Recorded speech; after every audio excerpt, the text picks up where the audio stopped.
तो चलिए आज हम मापने की इकाई के बारे में बात करते हैं। पहले हम ग्राम की बात करते हैं। ग्राम द्रव्यमान को मापने की एक इकाई है। अब ये द्रव्यमान क्या है? आपने लोगों को चिड़िया के पंख को देखकर यह कहते सुना होगा कि यह काफी हल्का है। पहले मैं एक अच्छा सा पंख यहाँ बना देता हूँ।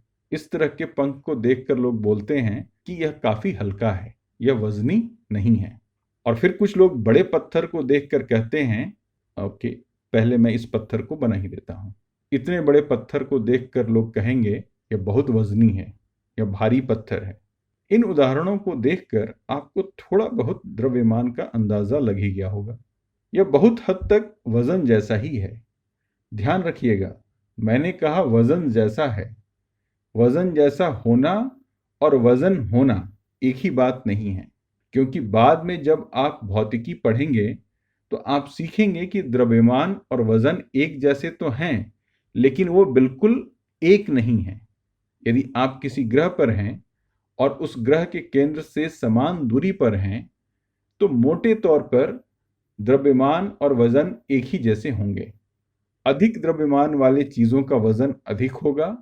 एक ही द्रव्यमान वाली दो चीजें अगर वे उसी ग्रह पे हैं और ग्रह के केंद्र से दोनों चीजों की दूरी बराबर हो, तो उनका वजन भी एक जैसा ही होगा। तो आप अक्सर लोगों को कहते हुए सुनते होंगे कि उस चीज का वजन कितने ग्राम है। असल में उन्हें यह कहना चाहिए कि उस चीज का द्रव्यमान कितने ग्राम है। लेकिन लोग भी गलत नहीं हैं, क्योंकि जब तक हम पृथ्वी पर हैं, मोटे तौर पर आप जानते हैं, समुद्र तल से थोड़ा कम या ज्यादा ऊंचाई पर हम लोग हैं, इसलिए ज्यादा अंतर नहीं पड़ता है। फिलहाल द्रव्यमान और वजन को एक ही कह देने में कोई हर्ज नहीं है। हम द्रव्यमान के बदले वजन भी कह सकते हैं।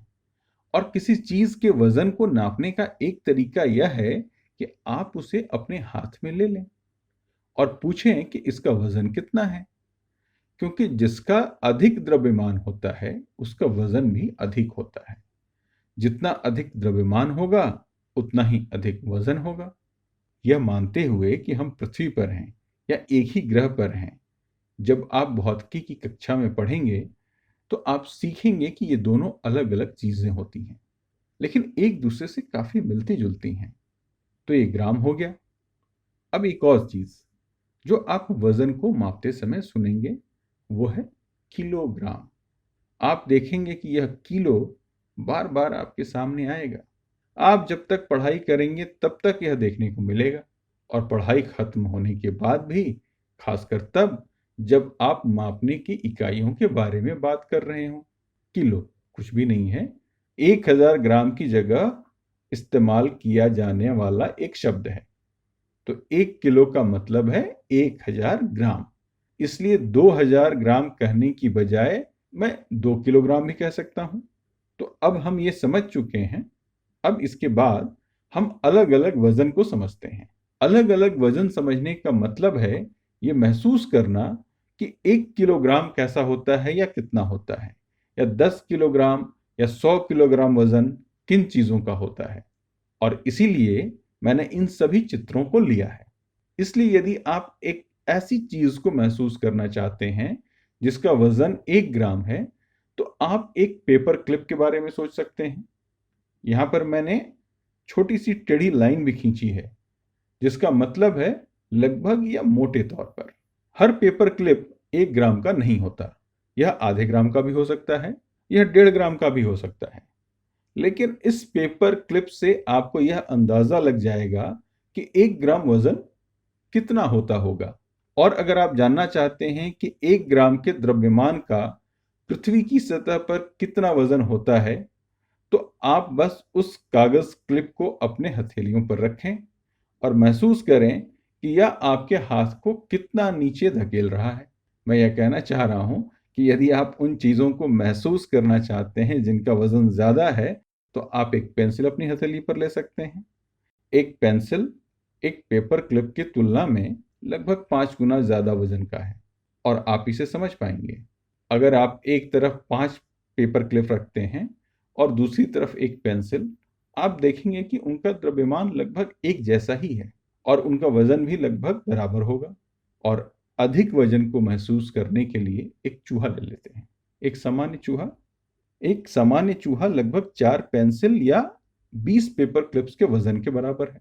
आप और भी बड़े वजन को महसूस करना चाहते हैं तो आप बिल्ली के बच्चे को ले सकते हैं, या बिल्ली का बच्चा ही है। कुछ सप्ताह बाद ये पूरी तरह से बिल्ली बन जाएगी। इसका वजन लगभग 200 से 300 ग्राम होगा, और इसे आप ऐसे समझ सकते हैं कि बिल्ली के बच्चों का वजन 10 या 15 चूहों के बराबर होगा। आप मान सकते हैं कि चूहा इस आकार का होगा, इस आकार का। मैं शायद इसे और बेहतर बना पाऊं। अगर हम और भी बड़े वजन को महसूस करना चाहते हैं तो हम 1000 ग्राम के रेंज में चीजों को ले सकते हैं। 1000 ग्राम का मतलब 1 किलोग्राम होता है।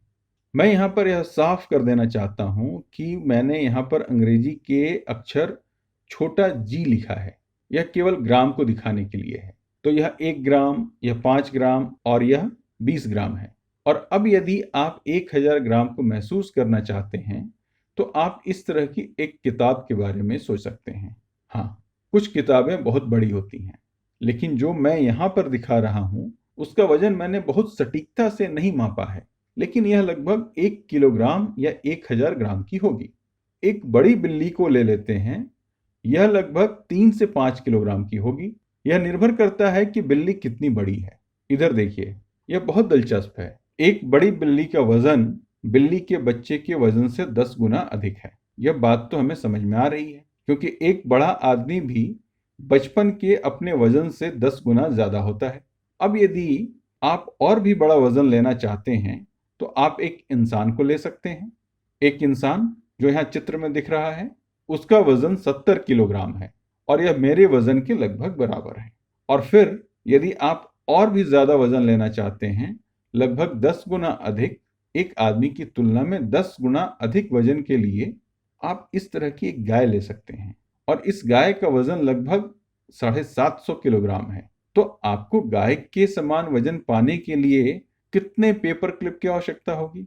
आपको लग रहा होगा कि 750 पेपर क्लिप लेने होंगे, लेकिन आप गलत हैं। ध्यान रखें, यह 1 ग्राम है और यह 750 किलोग्राम है। तो इस गाय का वजन वास्तव में 7,50,000 ग्राम है। तो आपको इस गाय के बराबर वजन पाने के लिए लगभग 7.5 लाख पेपर क्लिप की आवश्यकता होगी।